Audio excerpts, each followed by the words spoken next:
Raha ampitso no ankalazaina maneran-tany ny andro natokana ho amin'ny fitantanana ny fadimbolana, saingy anio zoma no natokany Madagasikara ankalazana izany.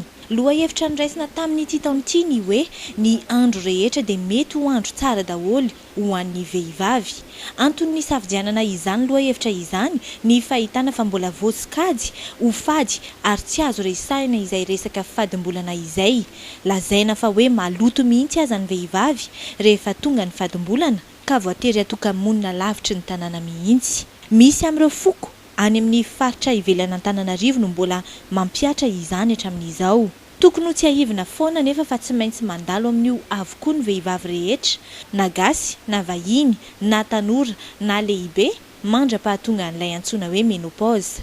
Ho fanamariana ity andro ity ary dia misy ny dinidinika andatabatra boribory no karakarain'ny Ministeran'ny Rano, ny fidiovana ary ny fanadiovana ka nandray anjara tamin'izany avokoa ireo mpisehatra eo amin'ny lafin'ny fitantanana ny fadimbolana. Hygiène menstruelle moa zany tsy hoe rehefa resaka corporel izy na hoe avy amin'ny vatan'olombelona dia ny santé publique no misahana azy, fa zahay kosa ato Ministeran'ny Rano sy fidiovana fanadiovana dia mibahana bebe koa amin'ny resaka infrastructure ho an'izay olona tratran'ny izay fadimbolana izay koa amin'izao zany ary mbola ifampiresahana amin'ny mpiara-miombinantoka rehetra izay ny fanantanterahana ny foto-drafitrasa izay apetraka eto a Madagasikara. Hevitra maromaro no tapaka toy ny hoe fametrahana paikady entina ifehezana sy hitantanana ny hygiène menstruelle.